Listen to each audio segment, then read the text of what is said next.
Hey, what's up, guys? It's Tim. I want to talk to you guys about how to make sure you're underwriting good deals and how to make sure that you are analyzing deals the proper way, right? Like we've been at a very, very hot market, potentially leading into a downturn. And so we need to make sure that everything's dialed in, right? We got to make sure that all the T's are crossed, all the I's are dotted, and you know exactly how to underwrite a deal and have the right risk mitigation strategies in place so that way you don't get burned when the market tumbles. I'll give you an example. I got started in real estate 2005, right? And I had a painting business, I had a landscaping business, and worked in the summers when I was in college. And then I interned for one of the largest home builders in the country right before I graduated from college. And I ended up moving out to New York City and got my real estate license and brokered retail leases and office leases out in New York City. So I was experienced in real estate for about 4 years before the market crumbled. And then it crashed in late 2008. And in 2009 is when I first started buying real estate. And so it was really, I've always been like a very reflective person and philosophical person and looking at the circumstances and looking at what happened and why it happened and asking, pretty decent questions. And I remember when the market shifted and some people that were worth a ton of money in real estate ended up crashing and burning and just completely going bankrupt.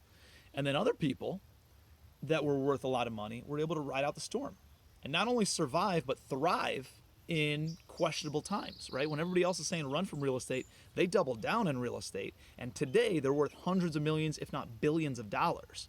And so I think about that and I looked at like, what was the difference between these individuals? And I put these things on paper, essentially risk mitigation strategies of how we mitigate risk in our business. And it's how I've developed my business over the past, 12 years that I've been investing in real estate now. So, do we still invest in real estate despite what's going on with the market and what could happen? Should I hold off? Like, I'm buying no matter what. I think in every market, in every circumstance, there's amazing deals out there and there's bad deals out there. Just make sure you're buying the good deals. So from a standpoint of risk mitigation strategies, here's the first thing I look at. I always buy in a wholesale at a wholesale price point. So I'm never paying retail for anything. I'm always buying at a wholesale price. Number two, we are creating appreciation, right? I'm forcing appreciation through the value add process. So I'm improving properties. I'm increasing the value of the property through sweat equity that we're putting into the property. And we're not speculating. That's number three. Never ever speculate on real estate. So I'm never going to, I'll always hope for appreciation, but I'm never going to bank on it. And I will never underwrite a deal assuming that it's just going to appreciate every single year and eventually 5 years from now it's going to be worth more and then I can exit the property at that time. I think that's very dangerous. That's one of the biggest things that people got wiped out. They bought one at a retail price. They speculated that values tomorrow would be more than they are today. And when they actually went down, they didn't have, number four, cash flow to ride out the storm. Meaning, I think cash flow is like the lowest common denominator of does a deal work? And if a deal works with cash flow, it'll work in many other capacities. So you'll be able to wholesale the deal. You'll be able to refinance at your basis. You might be able to refinance above your basis. You might be able to sell the property. You might be able to creatively exit in a seller finance or a lease option or a installment contract or a sandwich mortgage, something along those lines where there's a lot of different things. You have a lot of different options, right? And the more options you have, it's kind of like a quantity leads to quality.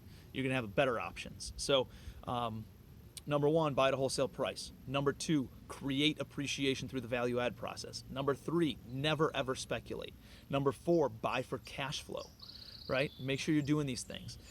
Number five would be location. Make sure you're buying in good locations, right? Make sure you're not buying in war zones. I've earned some of the best returns in war zones, and my worst returns have been in war zones. It just kind of depends on the luck of the draw in those D-class areas. So what's nice and more predictable is B-class areas, workforce housing. When the market's good, everybody can afford B-class. When the market shifts, all those A-class renters move into more of a B-class type housing, and you stay very insulated from an economic downturn.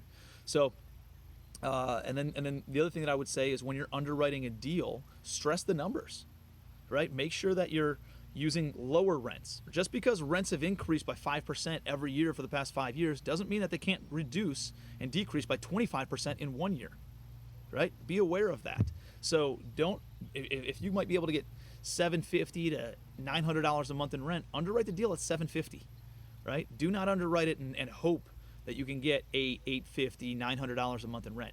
Underwrite it at $750. Even though interest rates are super low, right? Maybe underwrite it. You might be able to get a 3.5% interest rate today. Underwrite it. You got a phone call coming in. Sorry, guys. Underwrite it at a 4% interest rate, just to be safe, right? To understand that your debt service might be a little bit more. What else? You might be able to say operating expenses, right? Might be 40%.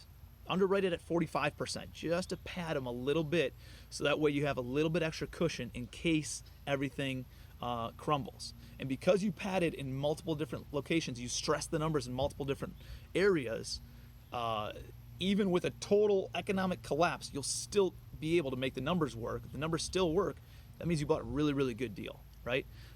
So that leads me into the next one. Kill the deal.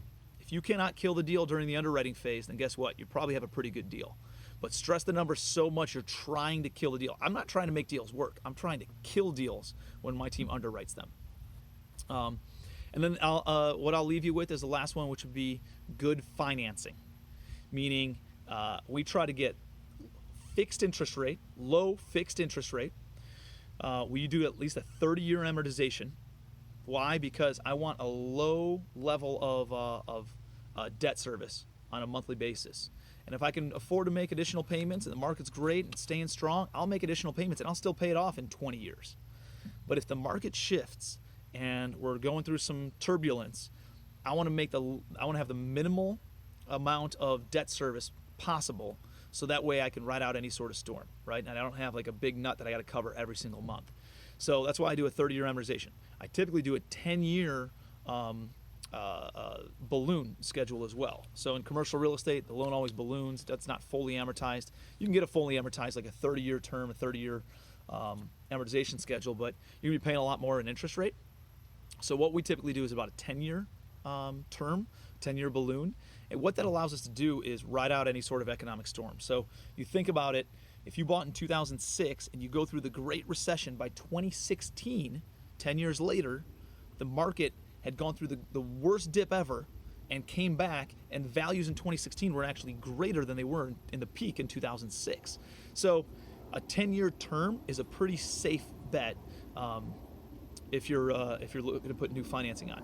And then the other thing is I always put non-recourse financing on my properties. As you continue to increase your net worth, you want to increase that safety net that goes with it. And if you have a non-recourse loan in place, that means you're not personally guaranteeing it. That means the lender or the bank's only recourse against that loan going bad is the property itself. Now there's things called bad boy carve-outs and stuff, and if you don't do the right thing and you commit fraud, or you're grossly negligent, or you lie, cheat, steal, you do stuff like that, then yeah, they'll come after you, right?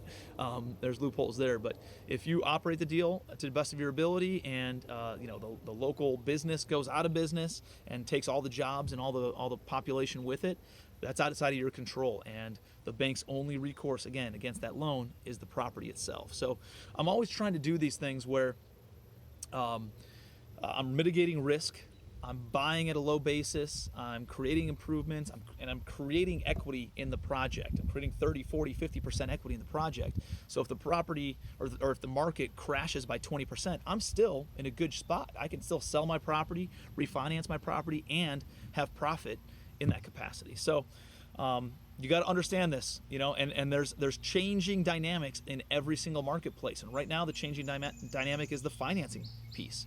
So you got to understand creative financing. You got to understand how to structure these deals, how to take down deals, how to structure it in a way that doesn't create additional liability on you. It gives the seller what they're looking for. You can come in and start controlling a property and owning a property without the liability of having to go through a bank and having a recourse loan on the property. But you got to understand how to creatively structure these projects. So make sure you get educated on this stuff. Make sure you know what you're talking about. Make sure you're buying the right way and structuring these deals the right way. And It's going to put you in a really, really good position to capitalize on a lot of opportunities that come down the pike over the course of the next 24, 36 months here. So hope that's helpful for you guys.